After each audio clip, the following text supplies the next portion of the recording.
ಆಯೋಗದ ಸಭೆಯಲ್ಲಿ ಪ್ರಧಾನಿ ಮೋದಿ ಅಭಿವೃದ್ಧಿ ಮಂತ್ರವನ್ನ ಪಠಿಸಿದ್ದಾರೆ. ವಿಪಕ್ಷಗಳ ಸಿಎಂಗಳ ಜೊತೆಗೆ ನರೇಂದ್ರ ಮೋದಿ ಚರ್ಚೆಯನ್ನು ನಡೆಸಿದ್ದಾರೆ. ದೆಹಲಿಯಲ್ಲಿ ಮೋದಿ ನೇತೃತ್ವದಲ್ಲಿ ಈ ಒಂದು ಸಭೆ ನಡೆಯಿತು. ನೀತಿ ಆಯೋಗದ ಸಭೆ. ಕೇಂದ್ರ ಹಾಗೂ ರಾಜ್ಯ ಸರ್ಕಾರಗಳು ಒಗ್ಗಟ್ಟಿನಲ್ಲಿ ಕೆಲಸವನ್ನ ಮಾಡಬೇಕು ಅಂತ ಹೇಳಿ ಸಲಹೆ ಕೊಟ್ಟಿದ್ದಾರೆ. ಅಂದರೆ ಸಾಮ್ಯತೆಯಿಂದ ಕೆಲಸ ಮಾಡಬೇಕು. ಒಗ್ಗಟ್ಟಿನ ಕೆಲಸ ಮಾಡಿದರೆ ಭಾರತಕ್ಕೆ ಯಾವುದೇ ಗುರಿ ಅಸಾಧ್ಯ ಅಲ್ಲ. ಅಭಿವೃದ್ಧಿಯ ವೇಗವನ್ನು ಹೆಚ್ಚಿಸುವ ಕುರಿತು ಮೋದಿ ಕೆಲವೊಂದಿಷ್ಟು ಸಲಹೆಗಳನ್ನು ಕೊಟ್ಟಿದ್ದಾರೆ. ನೀತಿ ಆಯೋಗದ ಸಭೆಯಲ್ಲಿ ಸಿಎಂಗಳಿಗೆ ಕಿವಿ ಮಾತನ್ನು ಹೇಳಿದ್ದಾರೆ. ಭಾರತ್ ಮಂಟಪದಲ್ಲಿ ನೀತಿ ಆಯೋಗದ ಸಭೆಯನ್ನು ಹಮ್ಮಿಕೊಳ್ಳಲಾಗಿತ್ತು. ಪ್ರಧಾನಿ ಮೋದಿ ಅದರ ಅಧ್ಯಕ್ಷತೆಯನ್ನು ವಹಿಸಿರ್ತಾರೆ. ಜಾರ್ಖಂಡ್ ಸಿಎಂ ಹೇಮಂತ್ ಸೊರೇನ್ ಆಗಿರ್ಬೋದು, ಪಂಜಾಬ್ ಮುಖ್ಯಮಂತ್ರಿ Bhagwant Mann, Telangana CM Revanth Reddy, Meghalaya CM Conrad Sangma, Tamil Nadu CM MK Stalin, Andhra ಪ್ರದೇಶದ ಮುಖ್ಯಮಂತ್ರಿ ಚಂದ್ರಬಾಬು ನಾಯ್ಡು ಅವರನ್ನು ಭೇಟಿಯಾದರು. ಪ್ರಧಾನಿ ಮೋದಿ ಎಲ್ಲ ರಾಜ್ಯಗಳ ಸಿಎಂಗಳ ಜೊತೆಗೆ ಒಂದು ಮಾತುಕತೆ ನಡೆಸಿದರು.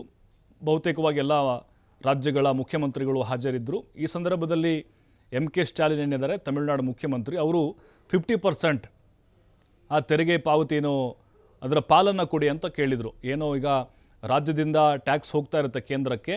ಈಗ 41% ಕೇಳಿದ್ರು ಅವರು, 33% ಕೇಂದ್ರ ಸರ್ಕಾರದಿಂದ ಬರ್ತಾ ಇದೆ. ಹಾಗಾಗಿ ಅದನ್ನು ಹೆಚ್ಚಳ ಮಾಡಬೇಕು, 50% ನಮಗೆ ಕೊಡಬೇಕು ಅನ್ನುವಂಥ ಮನವಿಯನ್ನು ಸ್ಟಾಲಿನ್ ಅವರು ಇಟ್ಟಿದ್ದಾರೆ. ಹಾಗೆ ಬೇರೆ ಬೇರೆ ರಾಜ್ಯಗಳ ಮುಖ್ಯಮಂತ್ರಿಗಳು ಕೂಡ ಕೆಲವೊಂದಿಷ್ಟು ಬೇಡಿಕೆಗಳನ್ನು ಪ್ರಧಾನಿ ನರೇಂದ್ರ ಮೋದಿಯವರು ಮುಂದೆ ಇಟ್ಟರು.